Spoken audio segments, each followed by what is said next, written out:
Alhamdulillah, kita lanjutkan. Jadi ada 3 komentar, terselip juga pertanyaan-pertanyaan. Jadi kalau perbedaan itu pasti selalu ada. Ya, mungkin karena istilah yang berbeda, bahasa yang berbeda. Ketika kita bicara tentang tasawuf, ada orang yang tidak pernah merasakan itu atau baru dengar itu kata sehingga dia tidak.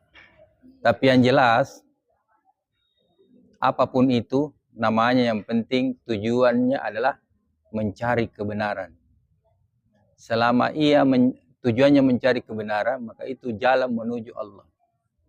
Karena Allah sendiri mengatakan al-haqqu min rabbikum fala takunanna minal mumtarin. Kebenaran itu datangnya dari Tuhan dan janganlah kamu ragu. Jadi selama dia kebenaran, pasti kita yakin. Adapun istilah tasawuf atau apalah istilahnya, itu tidak boleh juga otomatis kita mengatakan bid'ah, ya, tanpa ilmu.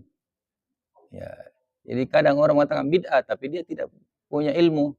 Apakah dia sudah menghafal Al-Quran dengan artinya, dengan tafsirnya dan seterusnya? Kalau belum pernah, apa yang terjadi sekarang yang disampaikan, semakin banyak penceramah, kenyataannya bertambah maksiat. Kenapa? Karena ketika berceramah itu hatinya tertutup yang mendengar. Jadi tidak mungkin kalau botol yang tertutup biar air seperti sungai tidak akan masuk juga. Jadi tidak ada pengaruhnya. Jadi hati yang tertutup, dalam bahasa Qurannya kafir atau kafir, penutup. Dia tidak buka hati, ya, kafir, penutup. Jadi kalau tidak terbuka hati, maka kita minta kepada Allah supaya hati kita terbuka. Atau tertutup dengan maksiat, dosa-dosa yang sudah mengeras banyak, tidak mau kita tobatkan, tidak mau minta ampun kepada Allah, maka memang sulit untuk menerima pesan walaupun itu datangnya dari Al-Quran dan hadis. Tapi satu-satunya yang mendapatkan garansi dari Rasulullah adalah Al-Quran dan hadis. Selain daripada itu tidak ada garansinya. Selama masih berpedoman kepada Al-Quran dan hadis, maka kita harus ikut. Kalau kita beriman. Dan memang tidak ada paksaan juga kalau kita tidak mau beriman. Tidak ada masalah. Tapi kalau kita mau, maka Allah akan membukakan jalan. Ya, itu. Jadi ceramah-ceramah itu bisa jadi juga yang memberi ceramah itu hatinya juga tidak terlalu ikhlas memberikan. Ada dalilnya begini di surah Yasin ayat 21. Ya. Apa kata Allah? Ittabi'u, ikutilah man la yas'alukum ajran. Orang-orang yang tidak meminta bayaran. Wahum muhtadun, dan mereka yang mendapat petunjuk. Itu ukuran pertama itu. Ukuran sangat nampak zahir. Sekarang ini kecenderungannya seperti apa? Tidak usah kita bahas itu. Tidak perlu dibahas. Karena kita juga nanti akan mendapat ujian lebih berat lagi dengan itu ketika kita ikhlas datang ke sini. Orang yang ikhlas itu ada cirinya. Istiqomah. Kalau datang satu kali kemudian tidak muncul lagi, itu tidak ikhlas itu. Cuma terpaksa aja. Karena yang ngundang adalah sahabat dekat. Ya. Atau kebetulan datang. Jadi ketika kita istiqamah melakukan sesuatu, itu berarti ada ciri-cirinya. Walaupun saya tidak berani jamin 100% bahwa itu ikhlas. Karena ikhlas itu berubah-ubah. Sangat situasional. Ya. Nah, itu. Jadi seharusnya itu menggugah kesadaran individu. Ketika kita baca Al-Quran, hadis, kita tahu artinya setiap kata, bahkan setiap huruf. Kita tahu maknanya. Kayak ini bahasa Arab. Persoalannya di Indonesia bahasa Arab. Ya, bahasa Arab. Akan nanti pada akhirnya akan muncul kesadaran umat.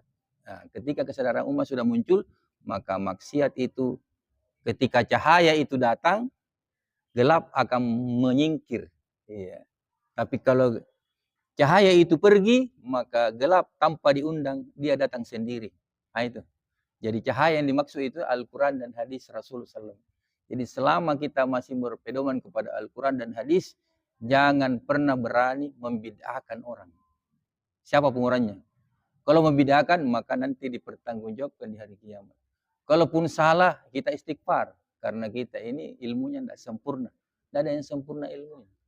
Nah, makanya kita sama-sama ini. Supaya saling melengkapi. Ya, yang kemudian yang ketiga, waktu sudah masuk, yaitu tentang istilah yang biasa digunakan oleh orang-orang yang bergelut di dunia tasawuf ini atau sufi, yaitu syariat, tarekat, hakikat, ma'rifat. Kalau orang yang tidak biasa mendengar ini akan merasa lain-lain. Tapi bagi orang yang sudah biasa itu istilah saja. Syariat itu adalah aturan. Syariat Allah, aturan Allah. Tarekat itu artinya jalan. Man tarkas salata mutaman. Tarekat.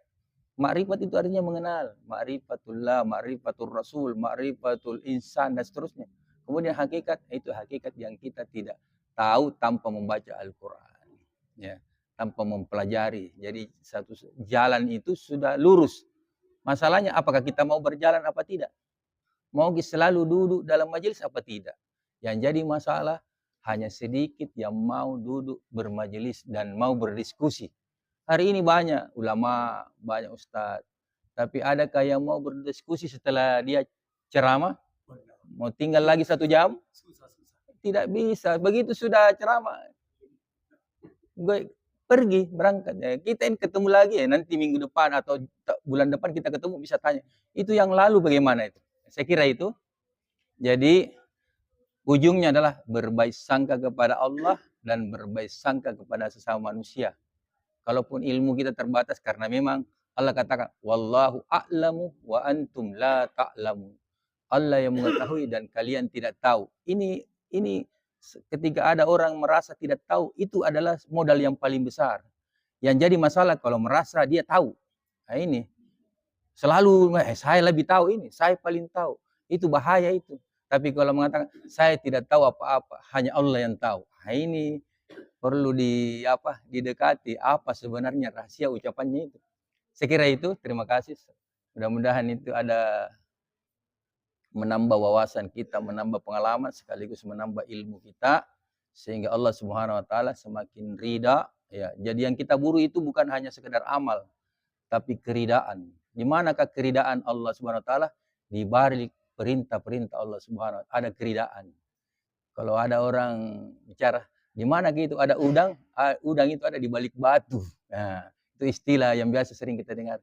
Tapi di mana keridaan Allah? Di balik perintah-perintah Allah Subhanahu Wa Taala, baik yang ringan maupun berat, baik yang sesuai dengan nafsu maupun yang bertentangan dengan nafsu. Saya kira cukup demikian. Subhanakallahumma wa bihamdika asyhadu an la ilaha illa anta astaghfiruka wa atubu ilaik. Assalamualaikum warahmatullahi wabarakatuh.